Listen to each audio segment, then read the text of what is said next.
Yeah, good evening everyone. Welcome back. We have a engine that we want to show you this evening. This is the Santa Fe F7 engine number 341. This engine was a original Athearn DC engine that has been converted to DCC using the Digitrax controller. So we kind of wanted to go over a little bit about the engine. Wanted to show you the train that we're going to run tonight. This is, again, it's an F7. And on the F7 we have a B unit, and we have the baggage car, I believe we have a couple of coaches, maybe a sleeper, and an observation car. This is the original 1950s era Santa Fe passenger train, and it does have a Vista dome on it. So anyway, that's the train. That's what it consists of.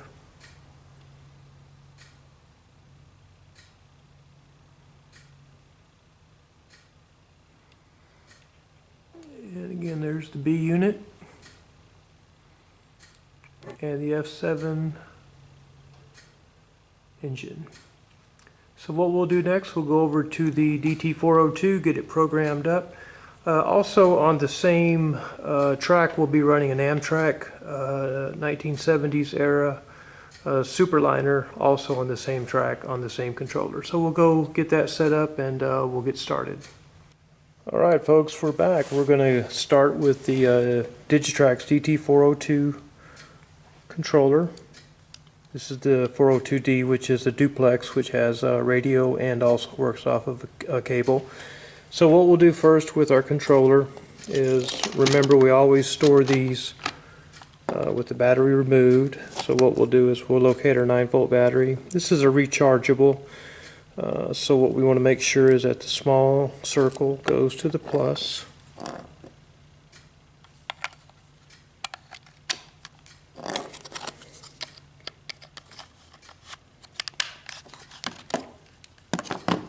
Okay, now we have our display. So what we're going to do is we're going to run one engine on this controller and one engine on this controller. So what we'll do first is we're going to put the Amtrak on this controller, which is, I haven't shown you yet, but it's Amtrak number 25. So what I'll do first, to add Amtrak to the left side, I will turn the controller once to the counterclockwise, and you'll see the SEL start to flash. When I see that, I press the loco key, and it's programmed for 3411. So what I'm going to do here is I'm just going to clear that out, and I'm going to, by pressing 0, and I'm going to enter 25. And then I'm going to press loco again. And when I do that, the engine will now be on this controller. And you hear in the background the engine started up. So for the Santa Fe, we're going to put it on this side of the controller. So what we do now is, if you'll notice on the Digitrax controller, the smokestack indicates that this side is currently active. So what we're going to do is now we're going to put Santa Fe on this side by turning the controller once to the left. Now the SEL starts to flash. We press loco again, and it's already programmed, but I'm going to just program it one more time just to overtype what's already in the flashing box. 3, 4, 1. And I'm going to press loco.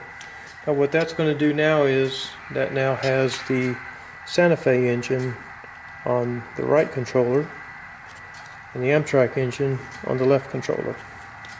So what we'll do, we'll get in front of the engines. I'll show you a couple of other functions and kind of get you introduced to some of the features on the Digitrax encoders that we installed. Alright folks, we're back looking at a different angle of the Santa Fe F7. So what I want to show you now is I've got the Digitrax controller. I want to bring it into the camera and kind of give you a little bit of an overview here of what we're going to do. So first thing I'm going to do is, you notice my smokestack is flashing above the locomotive and my arrow key is facing forward, so that is correct. I'm going to go ahead and set the speed to 0. But what I want to show you are some of the features. So if you look at this, on most Digitrax controllers, if you press 10, this will be the crossing horn. 0 will be the light. So when I press 0, you'll see 0 come on in the display. You'll see the light come on. So the bell, same thing when I press number 1. So we'll turn the headlight back on and leave it on. The bell.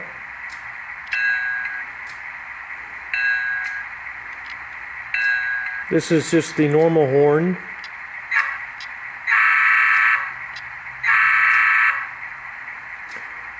Now in this engine here, we have on F3, we turn on the red light.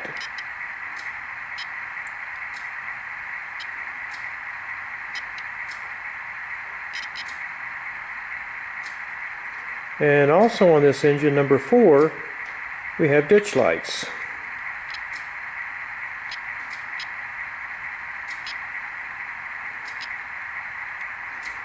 Number 5 are the dynamic brake cooling fans.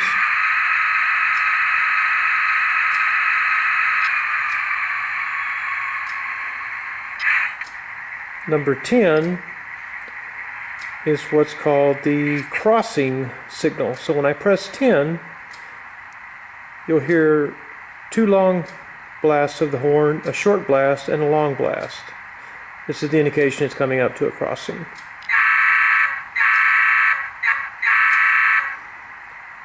Now while 10 is pressed, it'll stay latched, and to remove it, just press it again and it goes away. Alright, so what we'll do now, we'll go ahead and start the speed off. We're going to leave the red light on, and we're also going to leave the ditch lights on. So I'll take the controller out of the way and we'll start moving forward.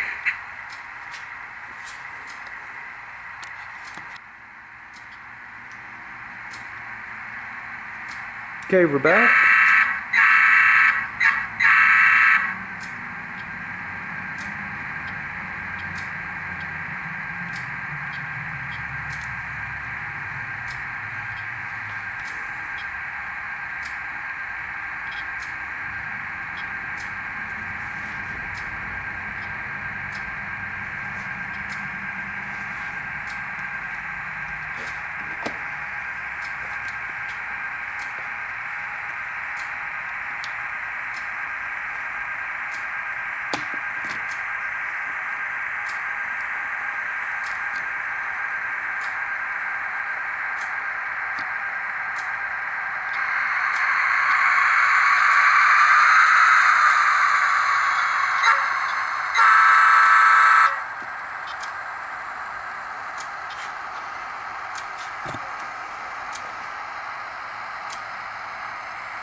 Here's the ditch lights flashing.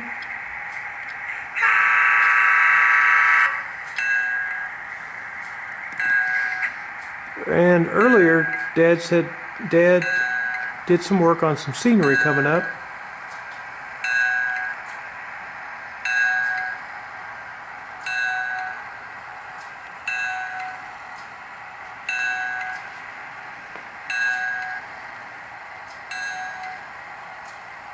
There's the scenery right there he worked on.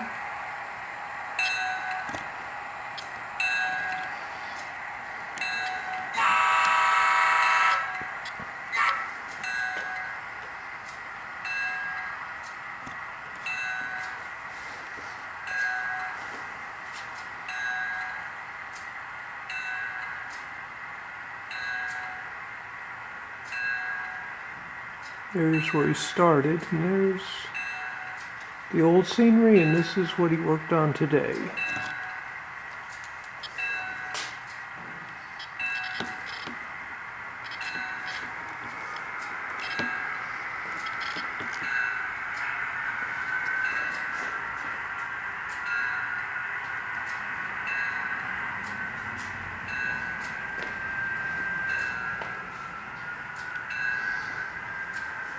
Okay, we're going to go ahead and stop the train up here.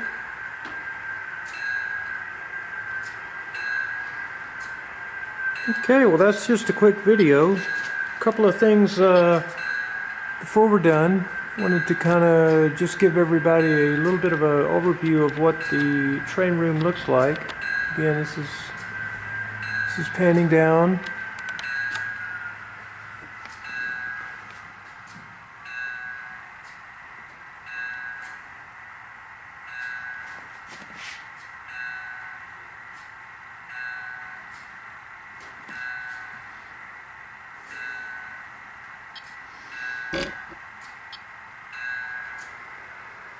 There's a lot of the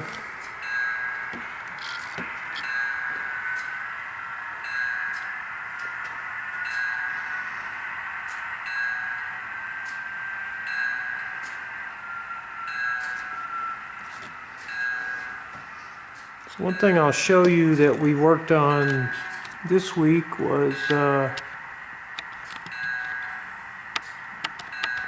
this trim board that you see all along the side of the track here. This trim board is right there, 1x4.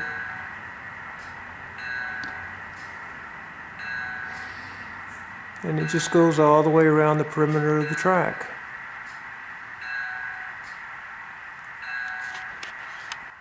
And here's another view here. This is kind of standing back. We were standing just over right there where the camera was earlier. And this is the layout. Again, this is the that trim board that we added all along the layout to kind of dress it out. And something else I want to show you is we have these little Digitrax UR92 modules. This is actually what we connect our cables to, and it's also a wireless transmitter that talks directly to the DT402 transmitter. And there again, there's kind of just a pan view there.